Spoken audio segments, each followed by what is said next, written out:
Awesome. Okay, well, good morning, everyone. Thanks so much for joining us at this week's Impact Project Success session on non-traditional careers in law. We are so excited about this session and the amazing panelists that we have.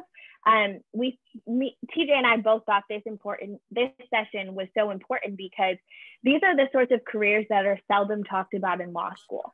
These are the sorts of careers that are not your typical in a courtroom, what you see on TV, right? Those sorts of things that people automatically associate law school with. And so we want to give you the tools and the keys to this, all the infinite ways you can use your JD.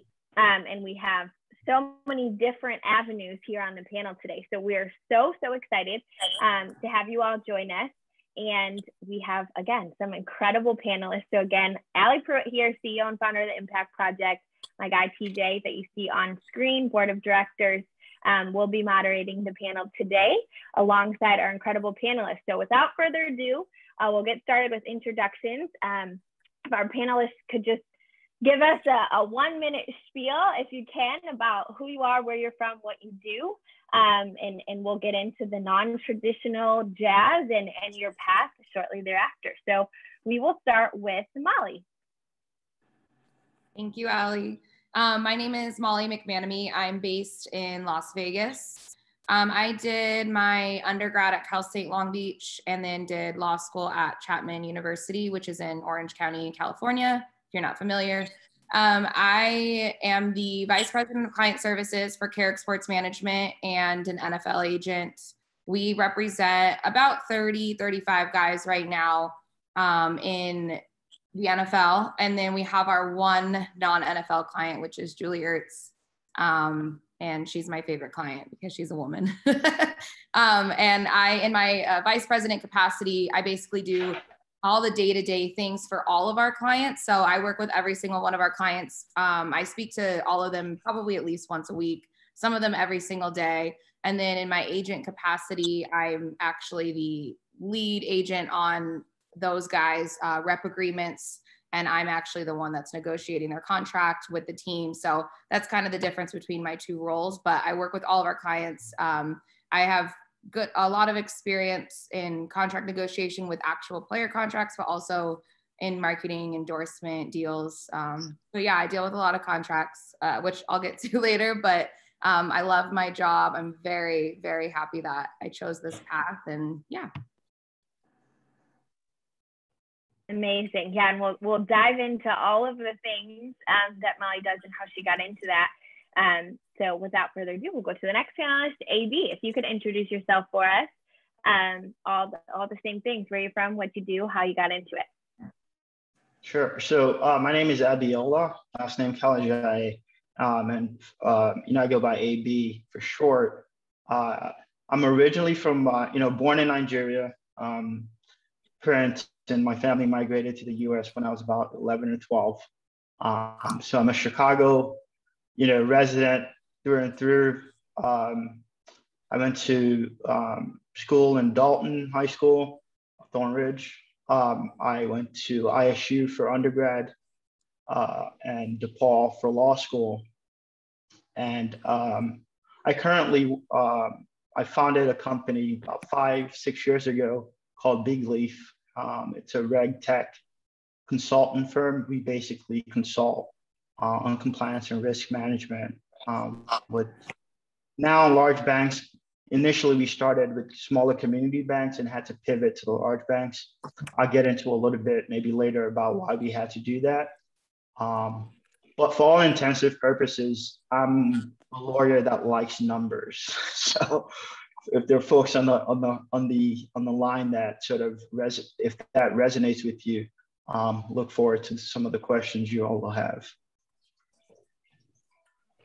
Incredible. Yeah, the exact opposite of me. I had to bring a calculator to my property exam because there was like a little bit of math going on. And I'm like, this is not why I came here. So excited to expose what you do in the industry to all of our attendees.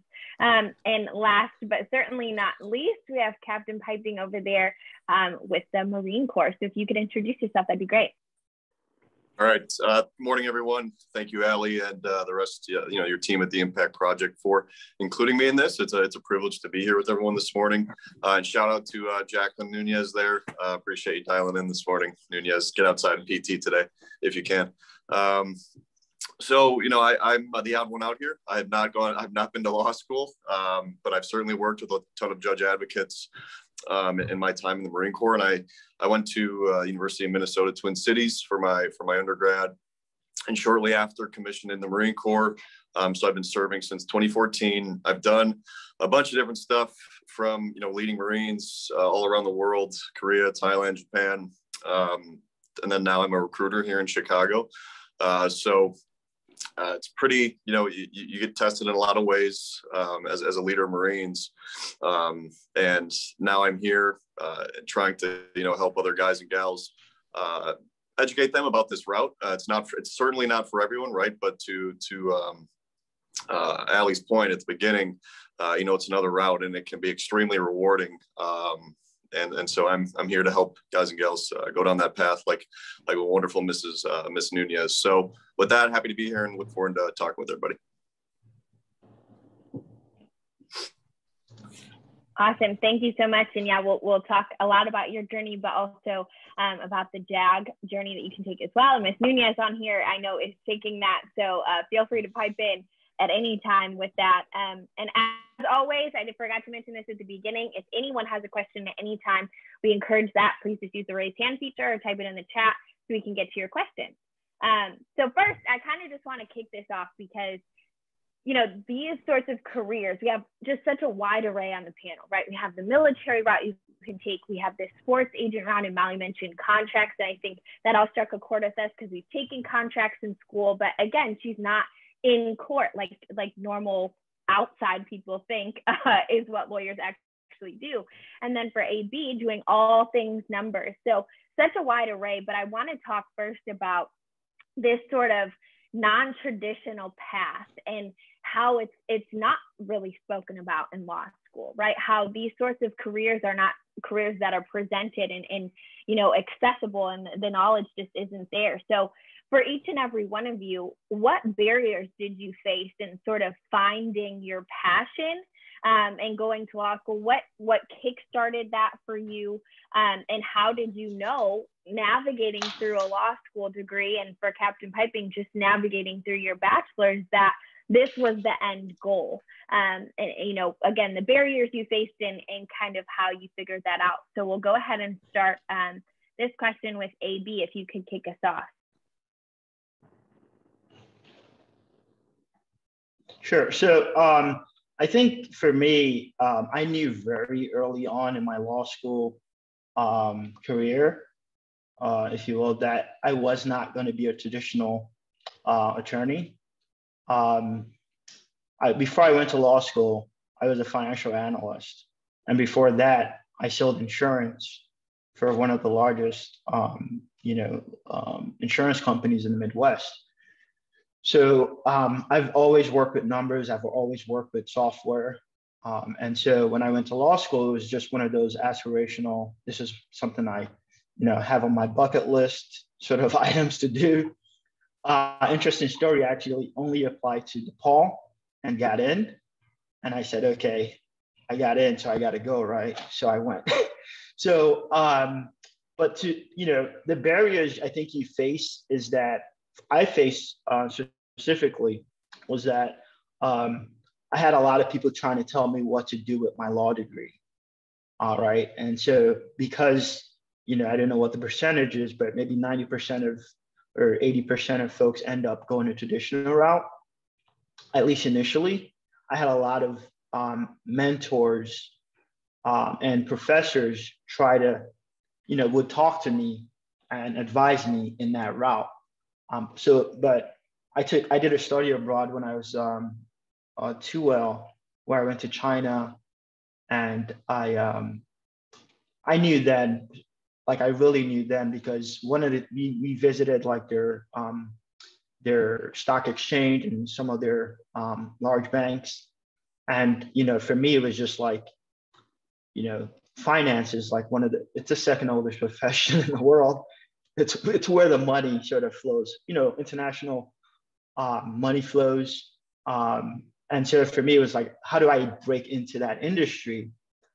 And how I figured out how to do that, and we may get into this later, was that I had to go get some certifications to show potential employers that I was serious about working in finance. And that certification is called the CFA, and I'm still working on completing it. I've completed 2 levels, but that helped me break into the banking industry, where I was able to get a job at the Chicago Fed, an internship first, and then a job coming out of law school.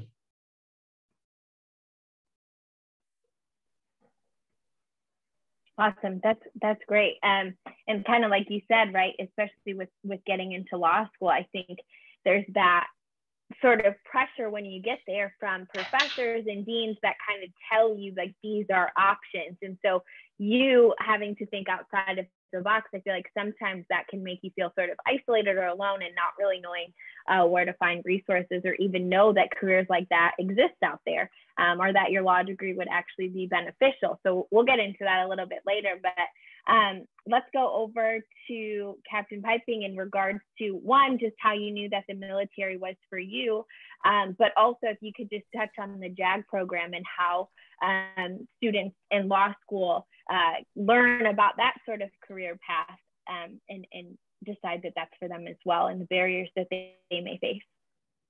Sure. So I think similar, to Biola there, I knew very early on that it's what I wanted to do.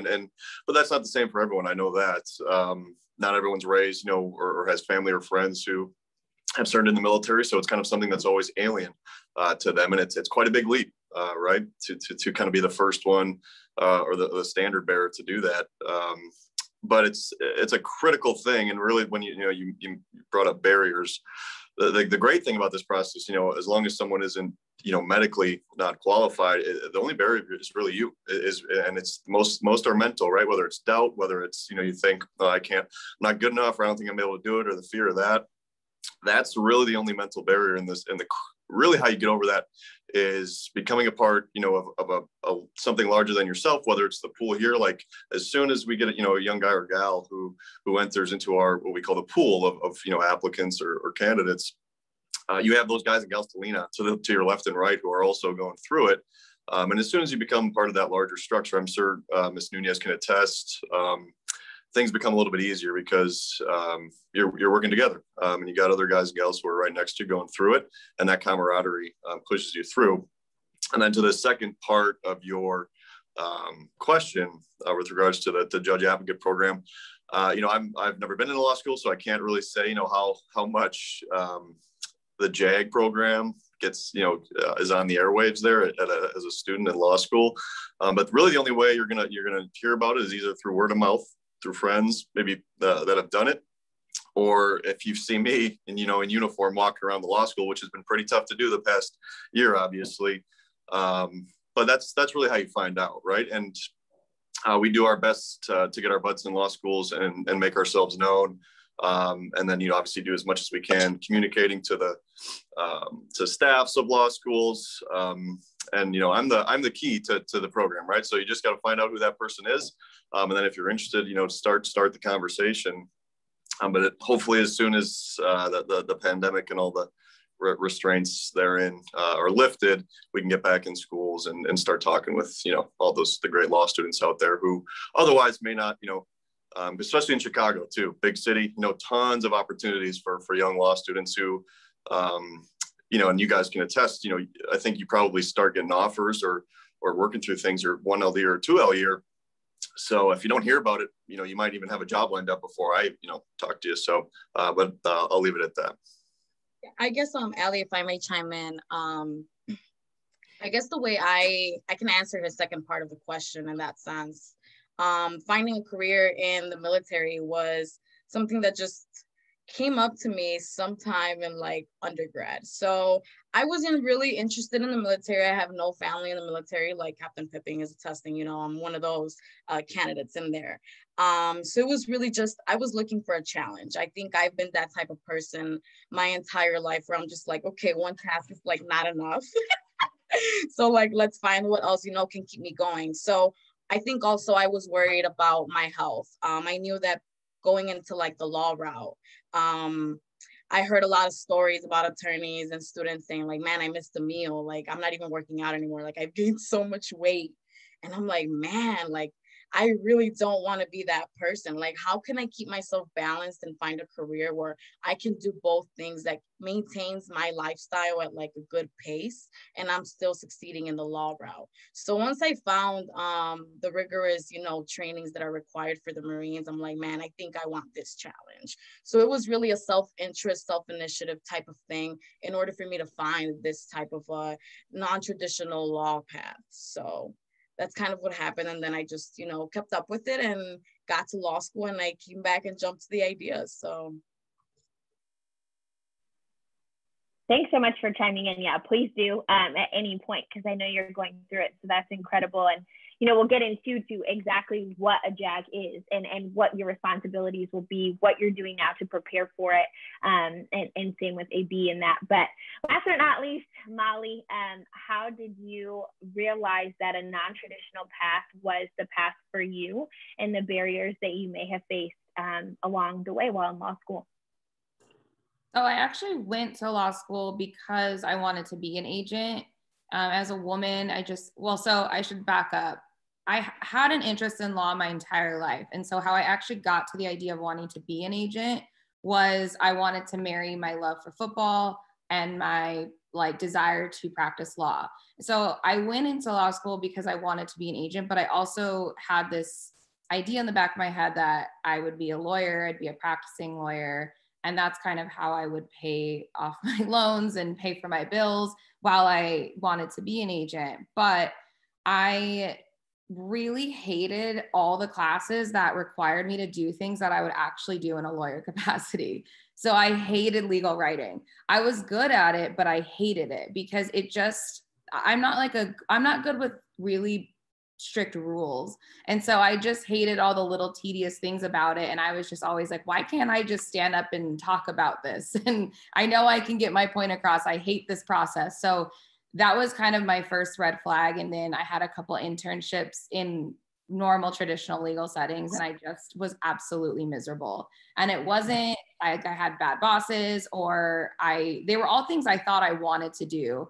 And once I got into law school, I admittedly kind of put my sports agent dream on the back burner because you get sucked into that law school bubble of everybody is, you know, talking about lawyer jobs, and that's all that you really see, and all of your professors are lawyers. And so I thought maybe I was going to take a path in public interest.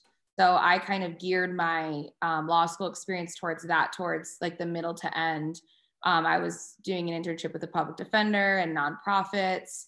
I actually did an internship with a nonprofit that was strictly for veterans, which was really cool. I at one point even thought I wanted to join the JAG because which just tells you like I just wanted anything but the normal law job. And I luckily, I don't know what would have happened if I hadn't been approached by my boss, who I have now.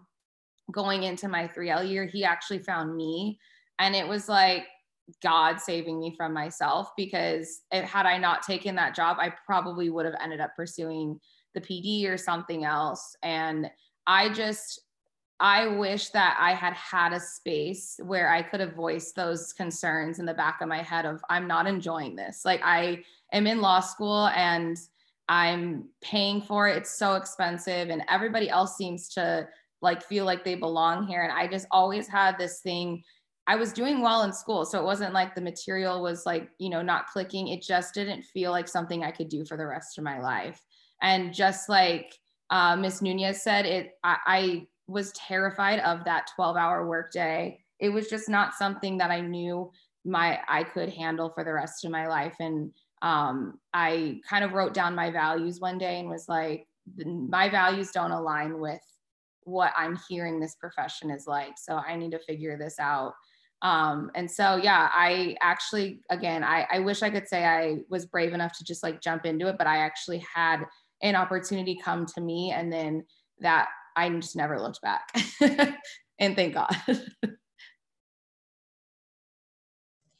Well, I'd actually like for you to kind of expand on that. Like you talk about not really having that people to go to. Looking back at it, what would you tell like the current law students now, the people who want to go into entertainment and sports? Like, what are some ways that they can increase their chances of kind of throwing themselves out there and getting kind of involved in the entertainment and sports law world early on as a law student? If you could expand on that, that'd be amazing. Well, the first thing I would say is it's not really either or. So you can I'm very happy I did my internship with the public defender and with the Veterans Legal Institute. I'm really happy I had those experiences, because I think that they gave me tools in what I call like my toolbox that I still pull from to this day as an agent. So those weren't wasted time. And I look at law school like a buffet. You can try a little of this, you can try a little of that. And that's like the beauty of law school not requiring you to pick something and focus on it.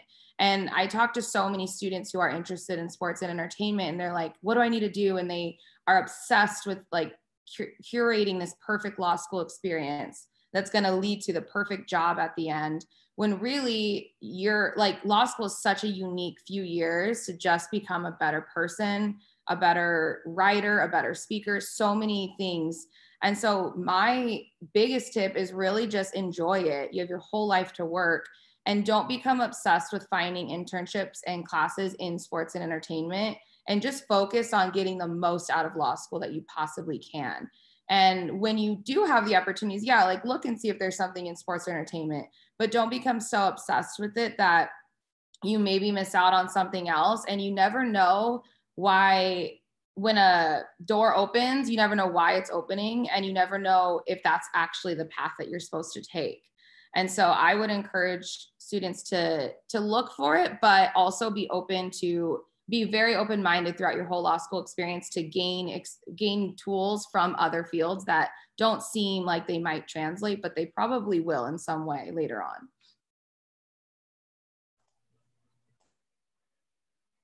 Well, I was just going to say, pose that same question to AB. That was great. And I think I really want to get into the tools that you've all gained in either bachelor's degree or law school that have helped you in your profession today. But for AB, what would you say to students that maybe want to get into finance after law school? What sorts of things, should they look for, do during that process that would be beneficial in the long run? Yeah, sure. So I think one of the things that's helped me out a lot was, so I was a finance major in undergrad, right? And so I think a lot of, it seems to me anyway, that a lot of, quite a bit of law students go to law school and sort of forget about their undergraduate degrees, which is usually like your first interest for most of us, right? So it's your first sort of, for time away from home, and it's what you chose as a major in college is usually indicative of maybe what you wanted to do sort of usually as a child or as a young adult. So I think building on that, right? So if you were a marketing major, criminal justice, whatever it was, sort of building on that as you go when you're in law school. Now, I think Molly made the great point of saying when you're in law school, it is a bubble. It's a bit of an indoctrination process, right? So you're going through this experience that's going to make you somewhat of a different person, right? So you have to be open and flexible and almost sponge-like, if you will, to that process, or you're not gonna make it through. Law school was hard for me because I'm not a quick reader. I don't read super fast. Again, because I'm more of an analytical person, so I would sort of obsess over like, things and words that may or may not be like the main point, right? So it took me a while to sort of like hone those skills. But what's helped me, and I think what can help other students and folks looking to get specifically into banking or into finance or into compliance, is really just looking at transferable skills. So if things you do well, I always suggest people take a Strengthsfinder to sort of figure out what their top 5, top 10 strengths are, and sort of lean into that in law school as you move into your career, in your professional and personal relationships, because those strengths really are what will carry you, right? Like a lot of I think that's to answer your question, like I think that's what I would say, because it's just there's so much there's so much in finance you could do, right? In banking that you could do. But if you're a lawyer and you're pretty good with numbers, or if you're just a lawyer and you're good with people, right? There are roles in banking that you can be a compliance specialist, you can be a risk manager, you can be a sales. So you having a law degree shouldn't limit you. It should expand the number of opportunities that you avail yourself to. AB, if you have a link to one of the Strengthsfinders that you just mentioned, maybe one of your favorites, I'd love to email it out to our members, because I think that that's something students say all the time.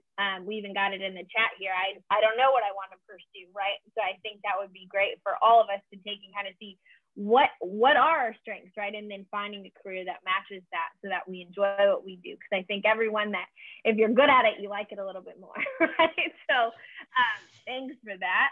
And last but not least, if we can just touch on sort of what students maybe can do if they're interested in the military, what sorts of things should they be thinking about and looking to in order to be best prepared, or at least learn more about that area? Sure. So to the second part of your question, what to do to learn more is find, whether you're in the Chicago area or not, find essentially, myself or my counterpart, and then start the conversation.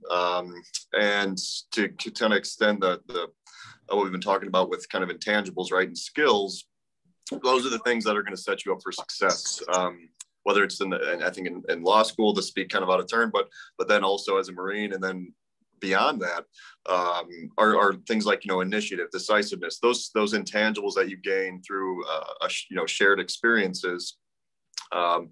So I would focus on those, and then just to simply learn more about the JAG program. It's just starting a conversation with the OSO that's closest to you. And I spent a good deal in preparation for this call talking with a close friend who is a judge advocate down in Florida, and we talked a little bit about what to focus on in law school to then take forward as a JAG, and he mentioned just I guess being cognizant and deliberately understanding that part of the purpose of law school, in his experience, was to synthesize different pieces of information from different sources to piece it together,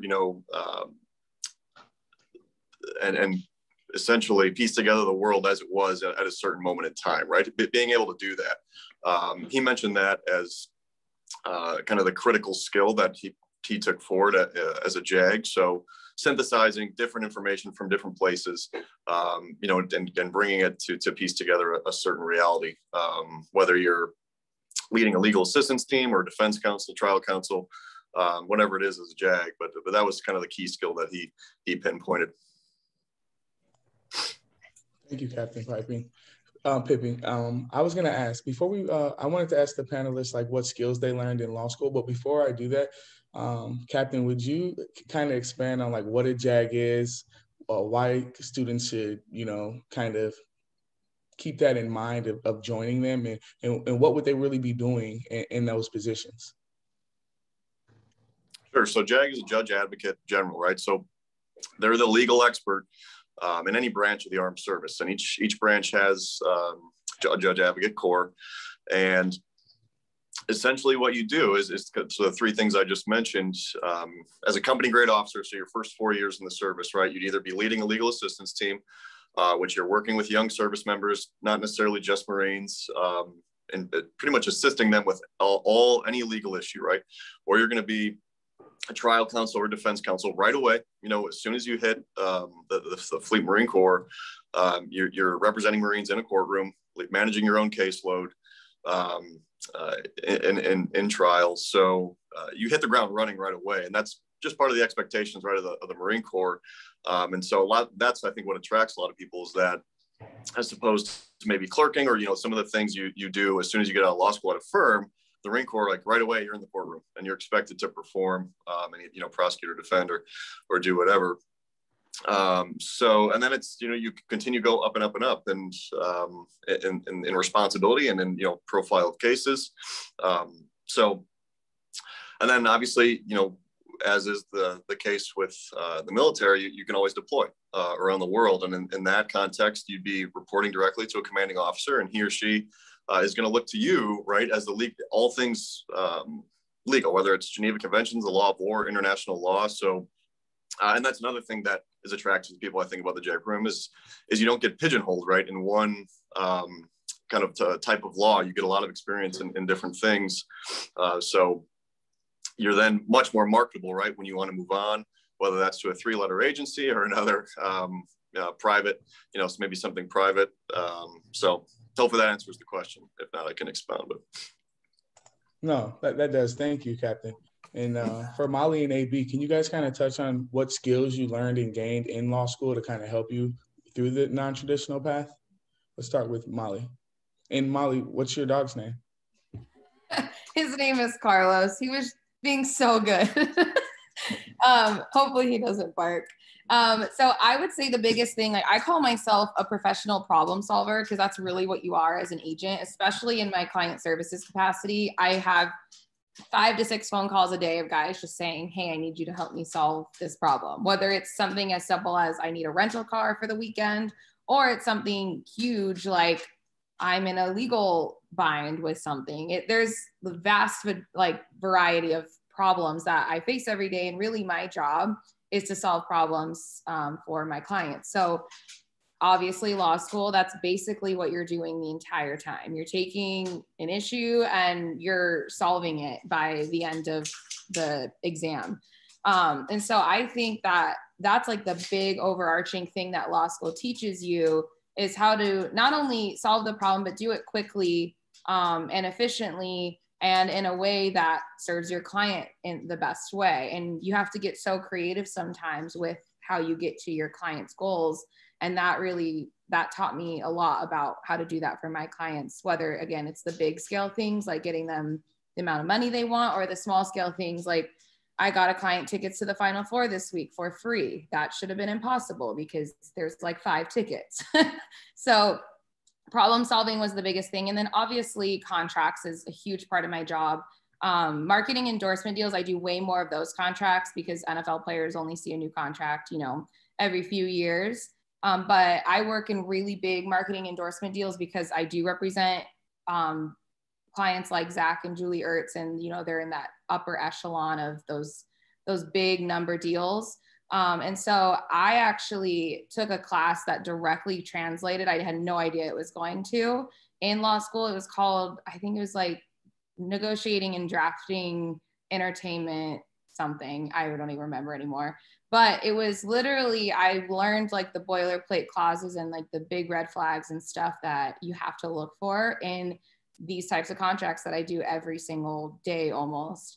And so even though the like, you know, 1L contract stuff you learn, all of that is really, really it translates very well into being an agent and doing the marketing deals.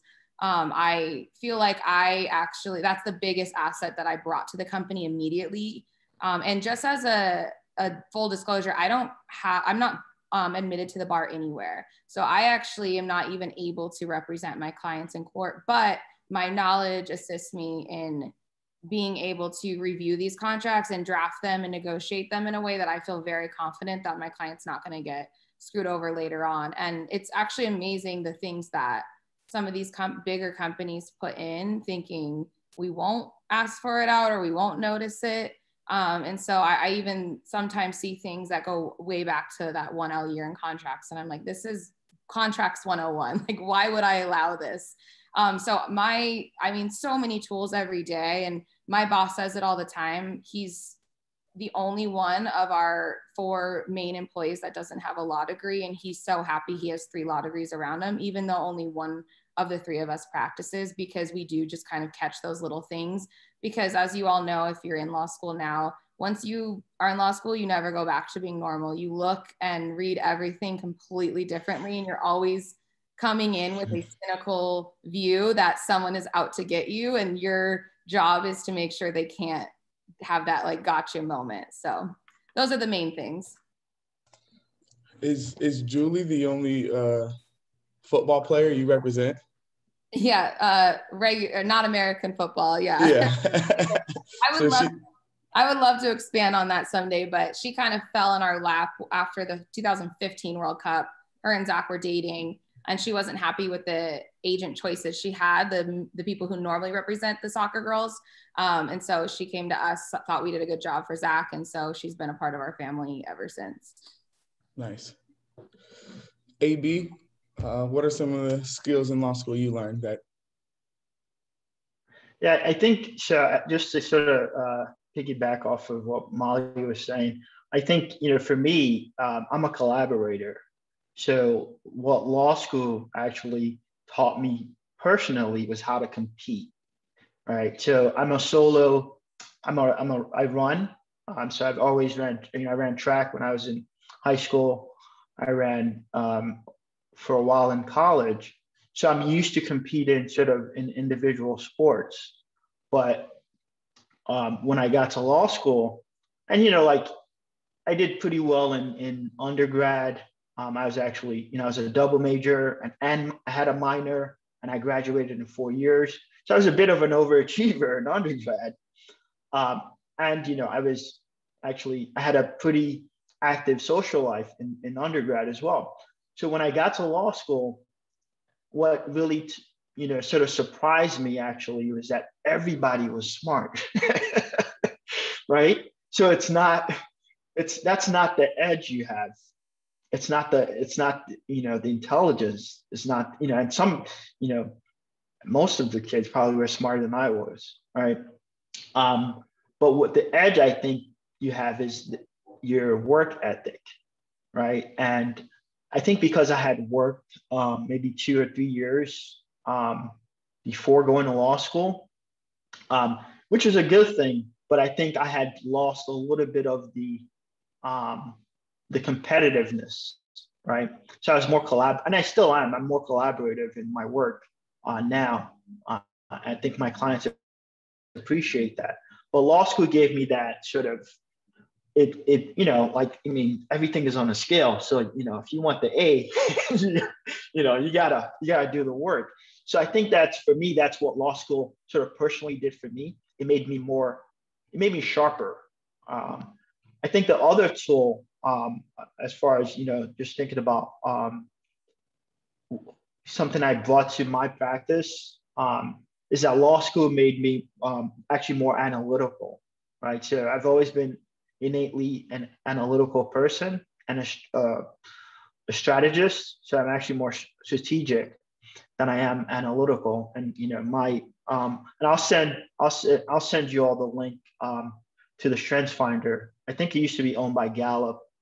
It's owned by a different company now, but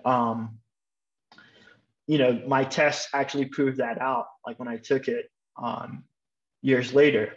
So law school, again, it made me competitive. Understand competition was sort of necessary sometimes to sort of, keep you on your toes and keep you sort of top of mind with your clients. But also from a strategy and an analytical perspective, it sharpened my analytical or my ability to analyze, documents, you know, and just tools generally. I think, you know, this might surprise some of your attendees, but I'm actually better at Excel than I am at Word, right? And a lot of people don't talk about like software tools you'll use in the work environment. And I mean, I've gotten engagements where, you know, people, you know, banks could, you know, pay me 6 figures just because of my Excel skills, right? And so, you know, that's not something you learn in law school, but it's something I've always done. And so these are just, you know, I mean, they're hard skills. And so you could, I think LinkedIn, if you have a premium membership, has a course component that you can sort of go through. I mean, they're, you know, Microsoft may even have like a free version of this, but there are tools even as traditional lawyers that you'll use in your day-to-day work environment that you can get really, really good at, right? And, you know, just throw it on your resume. Even, you know, LinkedIn, I think now has it where you can, when you do the course, it shows up on your LinkedIn profile. So these are not maybe law school specific things, but their software is what we're on Zoom right now, like, you know, so it's one of those things that the better you are at it, and the more competent you are using it, and especially when you're working with you know, some, you know, like older folks, they'll give you some work or give you responsibility because they know you, or even sometimes assume that you're better at using those, you know, whether it's Word or Excel or Access, you know, but I think to answer your question, I think, you know, the competitiveness, and just an analytical sort of, you know, when the IRAC process, if you will, has really helped me sort of lend in those skills to the work I do when I was an examiner and now as a risk consultant. Thanks, AB. Yeah. And did you have anything to add or expand on with that, Captain? No, and I think you guys want to set aside some time to offer questions to the field, so we'll push. Awesome. Yeah, we're getting towards the last 10 minutes here. So again, encouraging anyone who has questions, raise your hand, put them in the chat.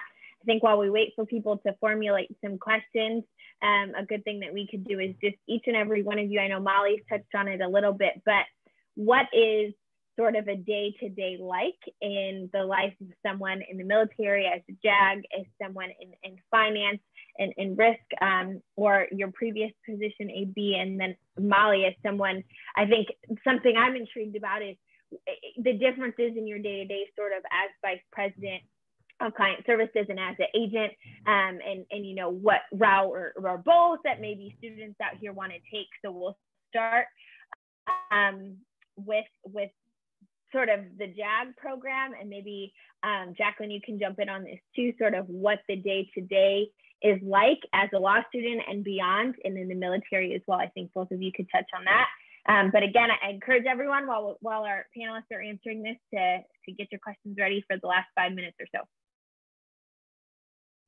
All right, so I'll be fairly quick and to the point with this. The name of the game as a JAG, you know, when you're in the Marine Corps, the fleet, and working, is autonomy. I mean, you manage really your own schedule. I know JAGs who come into work, you know, 7:30 or so, and leave by noon, and then, you know, go work out, and that time is their time because you're managing your own caseload, or you're working directly for the commanding officer, and he or she is going to, you know, ask you to chime in on different legal things, but you're such a, you know, small and kind of elite niche within the Marine Corps itself, which is already a small, you know, organization. And so autonomy is the name of the game, and you manage your own day-to-day schedule. So like I said, it's really, you just work around what you got to accomplish, and it's really on you. But yeah, Nunez, you got anything? Yeah, I guess I'll touch on the day-to-day lifestyle as a law student, pursuing that route. it's a bit more complex, I guess, than what we've really talked, but like you need to become like a candidate at some point, need to enter the pool of applicants. And then during that time, it's finding the adequate time to work out, on a daily basis. This is not something that you can just, work out once a week and think that you're going to continue improving. There's so many areas you need to be able to prepare yourself for officer candidate school at some point, plan out which summer you would want to do that. And you can do that, your second or after law school, after you finish law school. So there's different routes that you can take onto pursuing the career choice. But it really means, balancing everything, making sure that I'm eating. And as law students, sometimes this is really hard. So like, I make sure my phone rings like at the time that I'm supposed to eat, when I'm supposed to go work out. And I try to like keep myself disciplined. So discipline is really big, right? Even before, you're preparing for all this. So it's a very fast-paced lifestyle. Awesome. Molly, if you could touch on sort of your day-to-day, but also maybe what your day-to-day was like as an intern between your 2L and 3L summer. So students out there who are seeking internships can get a better idea of sort of skills they may gain at that stage of their career as well. Yeah, so in law school, I actually got hired. I was very lucky. I got hired and started getting paid right away. Like my boss hadn't even met me in real life. I just was like so serendipitous and fortunate. But when I was working for him, he was in Las Vegas. I was still in Orange County. So I was doing my last year while working for him, and he was very flexible and he understanding. And so it was really like a project basis type arrangement where he would say, here's on Mondays, we would have a call and he would say, here's what I need you to do for the week. And he would send me emails throughout the week with the understanding that I would do it in between classes, not like on top of, or he knew that school came first still. So it's really key to have a boss or an internship that preaches that. And if they don't, run, just don't do the internship. And so I was really busy my 3L, but because I was doing work that I was finally excited about, it just didn't even faze me. I was so excited about the future. And I was actually finally in a sports law class. And it was really cool because the real work I was doing was what we were being taught in that class. And so I felt like I was kind of getting the best of both worlds. And I was just so prepared for both, having it come from two different ends. And I even like helped with the draft my first year, or when I was in my last year of law school, but my first year with the company. And so none of it really felt like it was daunting because I was just like, I'm looking at football statistics and I'm getting paid for it. This is wild. Which was such a great change of pace from the lawyer stuff. And then now my day-to-day is very different every day. There's really no two same days. Working from home has made it, I actually like it a lot better because I really do get to like, I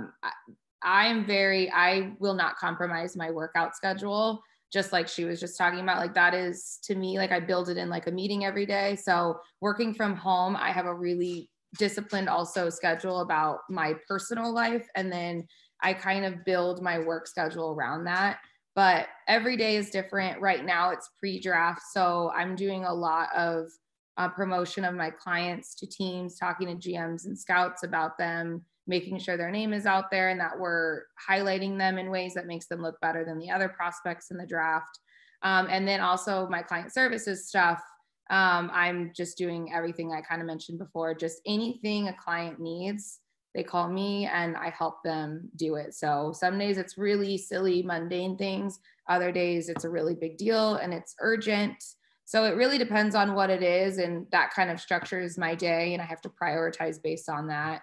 And in my agent role, I do the same things they're not really different. It's just that my agent role, I have my clients, and then my vice president role is for everybody, even if I'm not their specific agent. But my actual guys that I'm the agent for, I check in with every day, just to make sure they're doing well, they're healthy, all that good stuff. So every day is different. That's why I love it, but it's all stuff that I love. And I still to this day can't believe that I get paid to do it. So I enjoy my day-to-day a lot. That's amazing. I think. Oh, go ahead, TJ. No, I'm sorry. I just was going to say, I know I'm not one of your clients, but if you got an extra Final Four ticket, hit me afterwards.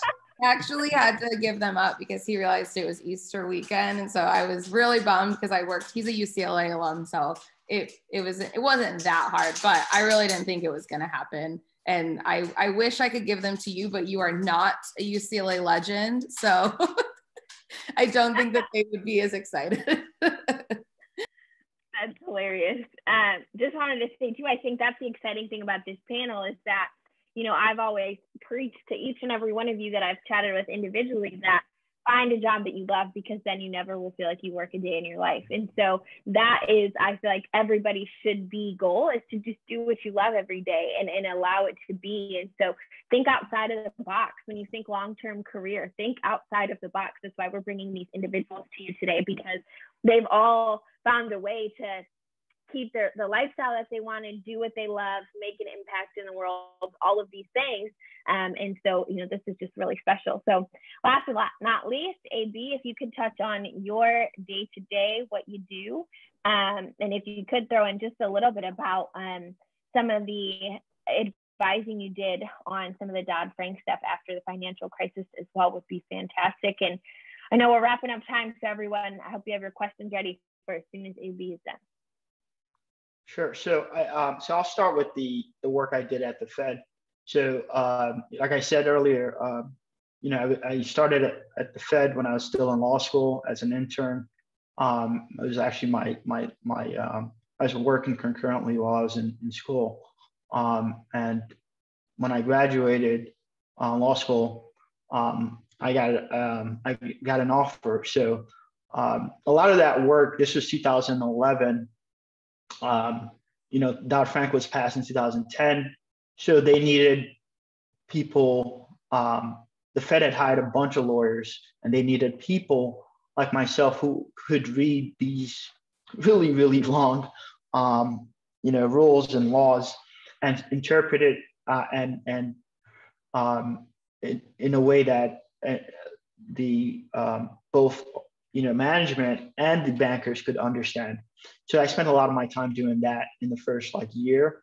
One of the things I loved about the Fed was that, you know, I think the captain was saying this earlier about, you know, some of the work at the JAG, is that they throw you right in, right? So within 2 months or so, I was leading examinations of you know, multi-billion-dollar institutions. I think within 3 months, I was doing that, and I had folks on my team that were, you know, 20, 30 years tenured at the Fed, right? Looking to train me, but also learn from me, right? And it took me a while to realize that you know, that this law degree I had held that much weight, because I could read through things and understand things that most people it just looked like, you know, gibberish or like a foreign language to them. So that's, you know, so day in the life at the Fed, you know, I'd read a lot. I read a lot of board packets. These are packets that the board, the senior management would send to their boards. And I was responsible for about 4 retail banks, you know, in 2 in the Midwest and 2 out of East Coast. And I would just I spend my downtime reading their board packets. And I'll mention this as well, because this is something that's important now. And I know we're sort of wrapping up on time. There are a lot of initiatives around diversity and inclusion now in multiple industries, but especially in finance, and maybe even I think also in law. 10 years ago, when I was reading these board packets, nothing about diversity and inclusion. I say that to say that if I was doing that work now, they would be at least a section on diversity and inclusion and what that work entails. So I know of several large banks in the Midwest that have since hired on either a GC of color and or a diversity and inclusion, right? And what that really just means in a nutshell is that for people of color, that especially black people and women, there are going to be more opportunities in these industries that have historically done a bad job of being inclusive of us, right? And so I think that shift is important for folks on the call to understand as you go into the workforce, that these companies are actually now looking for you. So, you want to do the work to sort of prepare yourselves when they come looking. Incredible. Thank you so much for that insight. I know we're just out of time. Do we have any questions from anyone? Maybe just a brief question or two for the panel. I have a question. I'm blanking on your name, but she who is an agent for the athletes and such, is there a certification or type of process to become that? I know you mentioned you're not at any bar of any state. Yeah, so every sport has a different process. So, I mean, there are multi-sport agents. I will probably never be one because you do have to, I could go into that forever, but for football specifically, you have to have an advanced degree. So once you graduate law school, you'll have that. And then you take the NFLPA certification exam, which you apply for in January of any given calendar year. And then they accept you, and then you take the test in July. And it's an open book it's a 2-day seminar. The exam's about 3 hours. It's open book, but you do need to study. And it covers the CBA. And so you just kind of have to know it inside and out. I forget how many questions it is, but it's only, I think, about like a 40% pass rate. Once you've gone through law school, as long as you study, it's very easy. Just take it seriously. You will pass it. And I believe the NBA and MLB both have certification exams now as well. And then I think there's also like FIBA ones now and FIFA. So it really depends on the sport. You could probably literally just Google how to become a blank agent if it's not NFL, and that will give you the answer. And you do have to have your degree. So you can apply before you get it, but they'll wait until you actually receive your degree in order to admit you to take the test. So just a heads up on that. Thank you very much, Molly. Any last minute questions? We probably have time for just one more.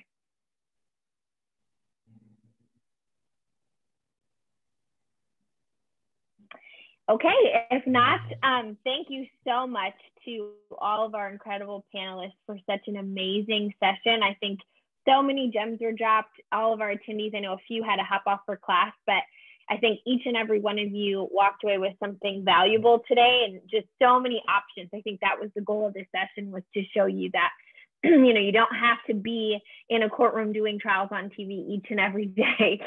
Your options are endless. This isn't your law degree is really what's going to propel you forward. A mentor of mine always told me, if you want to be a medical doctor, go to medical school. If you want to do anything else, go to law school. So there's so many things you can do. And again, thank you so much to each and every one of our panelists, Captain and AB and Molly. We really, really appreciate you all for taking some time out this morning. We know each and every one of you got very busy schedules. So thanks so much for joining us. And to everyone watching, if you had a friend who missed it, have them check it out on YouTube later this afternoon. So thank you all so much. I'm going to stop the recording. Thanks for having me.